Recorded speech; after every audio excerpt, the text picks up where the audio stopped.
ఆచార్యుడు నాగేశ్వర్ గారు కూడా వచ్చిండ్రు. ఆయన యూట్యూబ్లో ప్రతి విషయం మీద వ్యాఖ్యానించడం, విశ్లేషించడం జరుగుతుంది.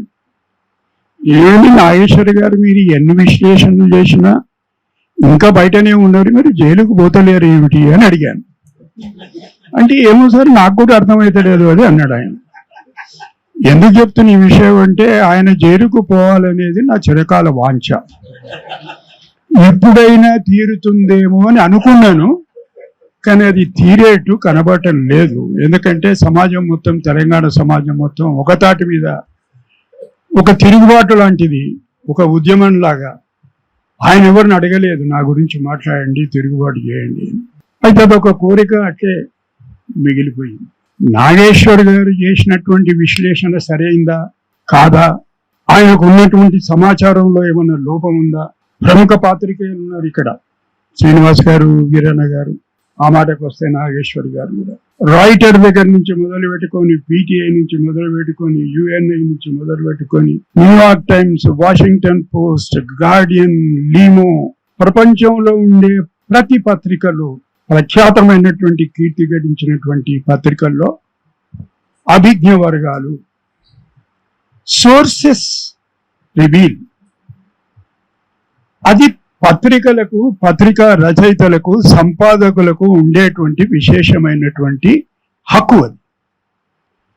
అది రాజ్యాంగం హామీ ఇచ్చినటువంటి హక్కు. ఎవరు కూడా నీకెవడొచ్చి చెప్పిండయా ఈ విషయం అని అడగడానికి వీల్లేదు. నాకున్న సమాచారం ఇది, ఆ సమాచారం మీద నేను విశ్లేషణ చేస్తున్నా. పోనీ ఆ విశ్లేషణలో ఏదన్నా జుగుప్సాకరమైనటువంటి మాటలు ఉన్నాయా, ఎవరినైనా కించపరిచేటువంటి మాటలు ఉన్నాయా? ఒక రాజకీయ పరమైనటువంటి విశ్లేషణ.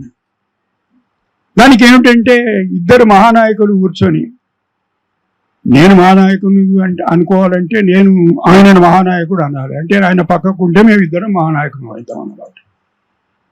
విషయం ఈయనకి ఎవరు చెప్పిండ్రు? ఎవరు చెప్తారంటే, పత్రికలకు గోడలకు చెవులు ఉంటాయి. ఎవడో చెప్తాడు, అక్కడ ఉన్నోడే చెప్తాడు, వాళ్ళ సెక్రటరీ చెప్తాడు, వాళ్ళ పిఏ చెప్తాడు, వాళ్ళ పిఎస్ఓ చెప్తాడు, ఆయన ఒక సైన్యాన్ని నడుపుతాడు, అందులో ఉండే ఒక సైనికుడే చెప్తాడు ఇట్లా జరిగింది సార్ అని చెప్పి. దాన్ని పట్టుకొని, అంటే చెప్పకూడని, మాట్లాడకూడని, పలకడానికి కూడా ఇష్టం లేనటువంటి మాటలు ఒక దాడి రూపంలో ప్రయోగించి క్రిమినల్ కేసు. ఏమిటి నేరం, ఏమిటి దానికి? What is the crime he has committed? He has merely exercised is a constitutional right guaranteed under Article 19(1)(a) భావ ప్రకటన స్వేచ్ఛ.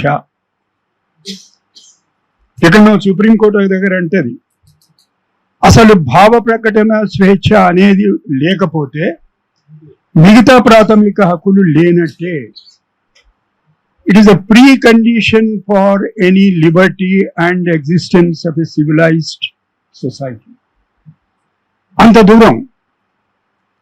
తర్వాత భావ ప్రకటన స్వేచ్ఛ వల్ల ఏమిటి జరిగేది? ఏమిటంటే రకరకాల కారణాలు విశ్లేషించింది. అంటే ప్రపంచంలో ఉండేటువంటి మేధావులు అనుకోండి, రాజ్యాంగ నిపుణులు అనుకోండి, దాని మీద వాళ్ళు విశ్లేషిస్తూ ఏమిటి, what is the rational of free expression, ఏమిటి దీంట్లో ఉండేటువంటి నిగూఢమైనటువంటి అర్థం ఏమిటి అంటే, అన్నిటికన్నా ఎక్కువ ప్రజాస్వామ్యం మనుగడ చెందాలంటే చర్చలు, విశ్లేషణ, సభలు, పత్రికలు, సంపాదకీయాలు,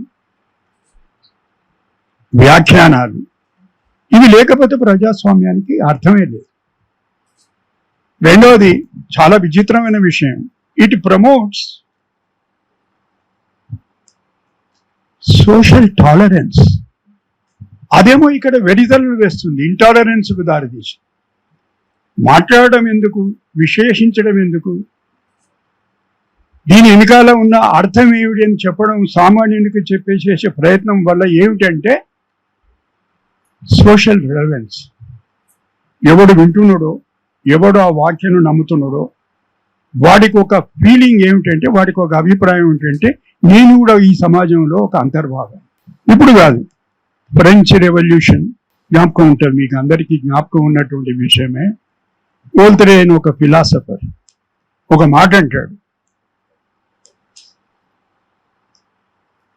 I may not agree with what you సే,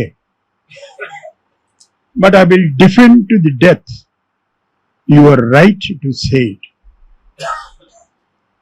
నీవనే ఒక్క మాటతోటి కూడా నాకు సారూప్యత లేదు, నేను ఒప్పుకోను నువ్వు చెప్పే మాటలు.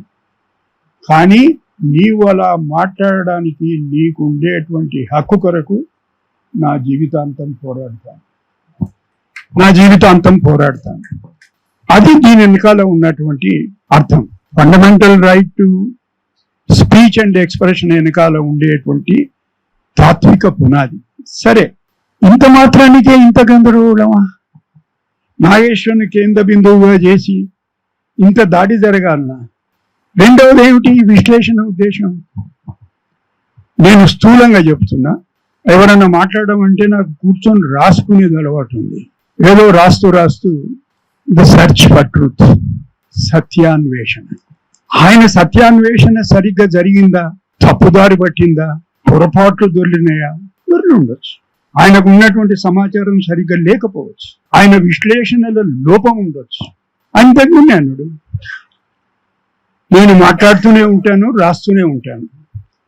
That is nothing but is quest for truth. సత్యాన్వేషణలో నేను మునిగి తేలుతున్నా, నేను దీని నుంచి పక్కకు జరగను. మీరు ఏమైనా చేసుకోండి అంటే మళ్ళీ అక్కడికే వస్తున్నాం, ఏమైనా చేస్తే బాగుండేది వాళ్ళని. కానీ ఏం కాదు, అది జరిగే పని కాదు. అది నాగేశ్వర్ గారు సంతోషపడుతున్నారా మరి బాధపడుతున్నారా నాకు తెలియదు. కానీ social tolerance and self restraint అనేది మీరు ఆలోచించి విశ్లేషణ చేసేటప్పుడు అదే నేర్పుతుంది మీకు. స్వీయ నియంత్రణ, సత్యాన్వేషణ ఒక పట్ల, స్వీయ నియంత్రణ ఇంకొక పక్క. వీటి అన్నిటితో కూడుకున్నటువంటి సమగ్రమైన హక్కు.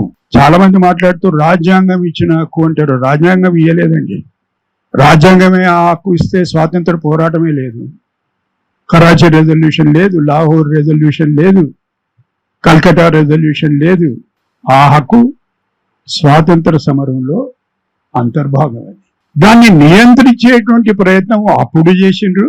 రాజ్యాంగం హామీ ఇచ్చిన తర్వాత కూడా ఇప్పటికి కూడా జరుగుతుంది. అది విషాదం. ఇంతకుముందు మిత్రులు పాట పాడుతున్నాడు, ఏమైందయ్యా అంబేద్కర్ ఏం చెప్పిండు, ఏం లేదు.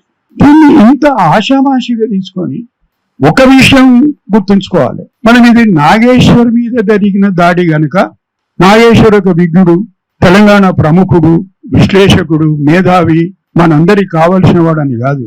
ఇక్కడ ఉన్న బాధ్యత ఏమిటంటే ఎవరి మీద ఈ దాడి జరిగినా మనం అందరం ప్రతిస్పందించాల్సిందే. That is the responsibility of the civil society, not only of political parties but civil society.